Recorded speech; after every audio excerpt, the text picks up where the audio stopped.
그러니까 이런 부분들을 고민을 해보셔야 되는 거예요. 지금 뭐 청년들이 나와가지고 25만 원 안 받겠습니다. 이런 게 중요한 게 아니라니까요. 25만 원 받아도 돼요.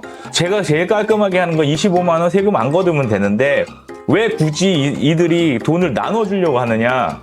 제가 볼 때는 이 부분이라는 거예요. 이렇게 해가지고 이 돈이 보이면 이 돈이 어디로 가겠습니까?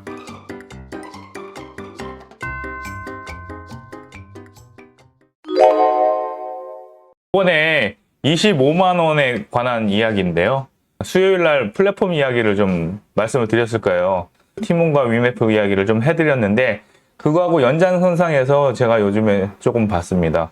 봤더니 이게 코나아이라는 곳이 이제 상품권이잖아요. 지역 화폐. 저거 같은 경우는 이제 분당에 사니까 성남사랑 상품권이라고 하고 또 용인에 있으면 용인 상품권이라고 하고 그 다음에 각 지역마다 경기도에서 상품권을 하고 있는데 이걸 하는 회사가 이제 코나아이입니다. 코나아이인데 이제 감사를 해보니까 지역 화폐도 한꺼번에 샀다가 조금씩 쓰는 구조거든요. 그러니까 성남 같은 경우는 30만 원인가가 최대로 살 수 있는 건데 할인을 해줍니다. 보통 뭐 한 5%에서 많으면 10%까지 해줄 건데 지역마다 틀리긴 하지만 10만 원짜리 9만 원에 산다든지 10만 원짜리 9만 5천 원에 산다든지 하면은 그걸 내가 10만 원 사가지고 오늘 쓰는 게 아니라 30만 원어치 사놓고 한 달 내내 쓰는 거잖아요. 또 못 쓰면은 그 다음 달로 2월 되고 이런 식으로 가는 거죠. 그런데 이거를 유보금이 되잖아요. 그러면은 팔았지만은 지불은 안 해주니까 그게 쌓여 있는데 그 쌓인 금액을 가지고 140억을 임의로 편취해서 주식 투자를 했고요. 그렇죠? 그 다음에 이제 2009년부터 21년 3년간 2261억 원, 연평균이니까 거의 6, 7천억 원 가지고 회사채 등에 투자해가지고 최소 26억. 이것도 문제죠. 2천억을 가지고 3년 동안 운영했는데 겨우 26억 운영 수익을 가져간 거잖아요. 운영할 수 있는 능력도 없는 애들이 지금 2천억 자기 손으로 주물를 수가 있는 겁니다. 6천억을 한 게 아니라 2260억을 계속 돌린 거죠. 3년 동안. 그래서 이렇게 돌렸는데 결국에는 조금 먹은 거예요. 그러니까 수익도 잘 못 내는 놈들이 큰 돈 가지고 이제 장난질을 치는 거죠. 이거를 이자로 놨어도 요 정도 이상은 먹었을 겁니다. 은행 이자로 놔도. 그래서 이걸 가지고 이제 문제를 삼은 거죠. 그래서 제가 생각하기에는 이게 이재명의 액트지오입니다. 그러니까 똑같습니다. 액트지오 선정된 거랑 얘네 선정이 똑같은 거죠. 그래서 이거 가지고 지금 청문회도 안 하고 있지 않습니까? 이거 사실은 이거 청문회에 들어가야 되는 겁니다. 이거 액트지오 가지고 청문회에 들어가야 되는데 얘네도 이걸 할 때 이렇게 됐다는 거죠. 코나아이 적자가 319억씩 나는 회사였는데 2조 이익이 나는 농협을 제치고 지역화폐 대행사로 뽑힌 거죠. 그래서 얘네들이 어떻게 뽑혔냐 그랬을 때 정량평가는 동점이었는데 정성평가에서 여기 13점 높게 줬어요. 정성평가라는 게 뭡니까? 그냥 우리가 봤을 때 얘네가 더 좋은 애들 같다라고 평가하는 거거든요. 그 평가 기준이 뭐냐면은 시민단체, 교수 등 외부위원이 정성평가입니다. 이거 오탄한 것 같아요. 정성평가를 했는데 평가위원 7명 중 2명이 이재명 측근이라는 거죠. 그래서 지역경제 분야 성남시 상권 활성화재단 본부장 여기 이제 이분들이 말이 좀 많았습니다. 예전에 김사랑 씨 이런 분들하고 트러블도 좀 있었고요. 그 다음에 소상공인진흥공단 광모 씨가 이제 시장상권진흥원 본부장 이렇게 지내면서 이 시장상권 활성화, 시장상권진흥원 이쪽들이 이재명 대표하고 엄청나게 문제가 많았던 겁니다. 그래서 이거 엮어서 대장동까지도 얘기가 나왔던 건데요. 어쨌든 간에 이제 여기에 평가위원 중에 이제 2명으로 들어가 있으니까 영향을 많이 미쳤을 것이라고 얘기하고 그렇게 평가받은 코나아이가 농협을 제친 거죠. 그러니까 액트지오도 세계의 유수한 기업을 제치고 지금 우리하고 계약을 맺었듯이 얘네도 지금 그렇게 맺었던 거거든요. 그래서 이 319억 적자가 났던 코나아이가 대행사 선정 후에 206억의 흑자가 된 건데 지금 액트지오도 마찬가지 아닙니까? 그래서 이게 이제 거의 노또다라고 얘기를 하는 겁니다. 이번 주 수요일 날 말씀드렸던 티켓 몬스터하고 위메프 사태를 똑같이 지켜봐야 된다고 생각을 하는 겁니다. 티몬이나 위메프 사태 같은 경우에는 개인이 회사를 갖고 장난친 건데 이 좌파들은 자기네들이 사업을 해가지고 돈을 버는 게 아니라 나라의 지방자치대의 사업을 따가지고 거기서 수익을 보는 식으로 가져가는 거죠. 그래서 지자체당 뭐 1인당 3만 원 정도의 10% 지원을 받으면 이 수수료의 이익을 먹으면서 그쵸 30만 원 구해가지고 내가 사용을 하면 그 사용한 그 업체로부터 수수료를 먹을 거예요. 뭐 3%면 3%, 그거보다 작다고 해도 2%, 1% 먹을 건데 수수료를 먹고 그거를 가지고 이제 돈이 묶이잖아요. 개별 소비를 하니까. 그래서 이제 2023년에 보니까 발행된 거는 4조 8천억이 발행이 됐는데 사용된 거는 거의 4조 7천억밖에 안 됐어요. 그러면은 1,000억 정도가 지금 미사용이 된 거거든요. 그러면 이거를 은행에만 집어넣어도 이자 1%만 돼도 10억이 나오는 겁니다. 아무것도 안 해도 이렇게 나오는 거고 이 4조 7천억 원에 대한 수수료만 따져도 3% 정도만 따져도 몇백억씩을 벌어가는 거죠. 이렇게 구조가 되어 있는 겁니다. 요것만 보더라도 지금 여기서도 엄청난 이익을 보고 있는데 이제 문제는 뭐냐면은 전 국민 25만 원이요. 현금이 아니라는 사실이에요. 그러니까 이거에 분노를 해야 되는 거죠. 그러니까 25만 원 주는 거가 그러니까 이거에 빠져가지고 지금 바보 같은 짓을 하는 겁니다. 우파 정치인들은 25만 원이냐 50만 원이냐 10만 원이냐가 중요한 게 아니고 이 25만 원을 주는 형태가 현금이 아니라는 사실이죠.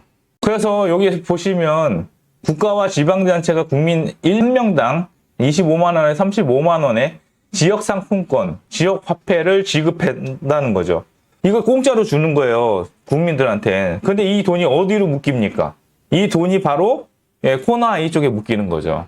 그래서 이거를 따져보면 전 국민이 5천만이고 서울시가 1,000만이고요. 경기도가 1,350만 정도 되고 인천이 한 2, 300만 될 겁니다. 인천도 코나이를 하는 거죠. 그러면은 예산이 얼마가 됩니까?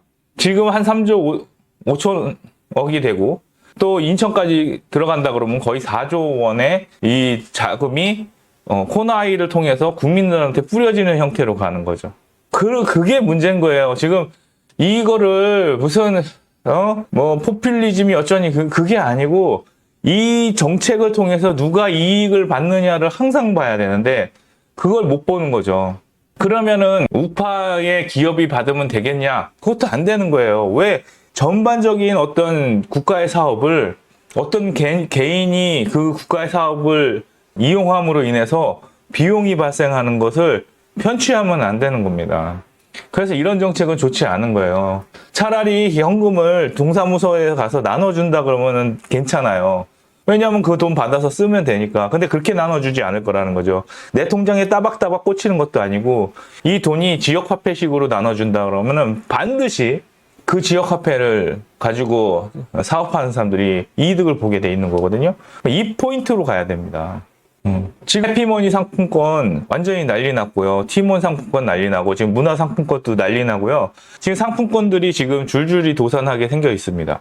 이거 사태가 제가 볼 때는 더 커질 건데 지금 얘네 코나이는 왜 문제가 없냐? 지자체 돈으로 메꿔주니까요. 상품권 사업이 몇 프로의 수익을 먹는 건데 돈의 97%를 쥐고 있는 겁니다. 이런 구조는 되게 안 좋은 거예요. 이렇게 구조로 가면은 사람이 돈이 모자랄 때 이 돈을 배임하고 횡령할 수밖에 없습니다. 그러니까 이런 부분들을 고민을 해보셔야 되는 거예요. 지금 뭐 청년들이 나와가지고 25만 원 안 받겠습니다. 이런 게 중요한 게 아니라니까요. 25만 원 받아도 돼요. 제가 제일 깔끔하게 하는 거 25만 원 세금 안 걷으면 되는데 왜 굳이 이들이 돈을 나눠주려고 하느냐? 제가 볼 때는 이 부분이라는 거예요. 이렇게 해가지고 이 돈이 보이면 이 돈이 어디로 가겠습니까? 이 사람들이 이거를 더 운용할 수 있게 만들어준다면 이 돈이 어디 가냐는 거죠. 그게 핵심입니다. 그래서 저는 이 25만 원 정책에 대해서 자꾸 패러다임에 빠져버리는 거예요. 패러다임이 어떤 패러다임이냐? 25만 원을 주냐 안 주냐의 패러다임에 들어가면요. 프레임으로서는 25만 원이 맞냐, 15만 원이 맞냐, 5만 원이 맞냐, 50만 원이 맞냐, 100만 원이 맞냐 이렇게 들어가는 거예요. 근데 그게 의미가 없다라는 거죠. 그게 아니라 이 막대한 예산을 가지고 운영을 했을 때 누가 이 이득을 보느냐라는 거죠. 그래서 서울 제로페이도 다 누구 겁니까? 누가 만들었습니까? 박원순이 만든 거 아닙니까? 그럼 그것도 또 따져봐야 되는 거거든요. 제가 볼 때는 안 봐도 뻔해요. 그래서 그 부분을 파고 제가 볼 때는 코나이를요, 한번 배제시키면요, 이 사람들 돌줄 끊깁니다. 경기도가 지금 김동연한테 넘어간 이후에 안 바뀌잖아요. 그래서 지금 하는 겁니다. 경기도 예산 4조만 들어가도 거기서 3%만 떼먹어도 얼마입니까? 그러면은 이 회사가 아무것도 안 하고 3% 가지고 지금 앱 하나 돌려가지고 돈을 먹는데 이게 쉽겠습니까? 예. 그러니까 정책으로 싸우면 안 돼요. 이게 누구한테 들어가느냐죠. 박원순이 했던 게 아름다운 가게만 있는 게 아닙니다. 협동조합 8,000개 만든다고 그랬고요. 사회적 기업 뭐 해가지고 한 만 몇 개를 사회적 기업과 협동조합을 통해 가지고 서울 접수하겠다고 아예 공공연하게 대놓고 발표를 했었어요. 그러니까 이런 것들에 대해서 지금 사회적 기업이나 이런 것들을 우리가 만들 수가 없습니다. 만들어도 이들한테 이렇게 돌아가는 그런 게 안 되고요. 시민단체는 진짜 어렵습니다. 그리고 제가 뭐 예전에 뭐 이재명의 그 대장동도 파고 막 그랬었는데요.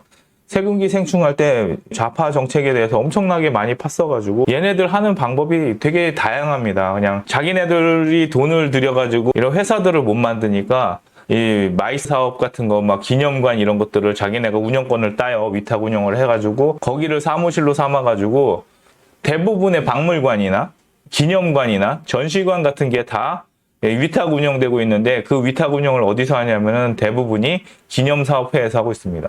그러면 어떤 식으로 하냐면은 뭐 전태일이 죽었다 그러면 전태일 기념관을 만들죠.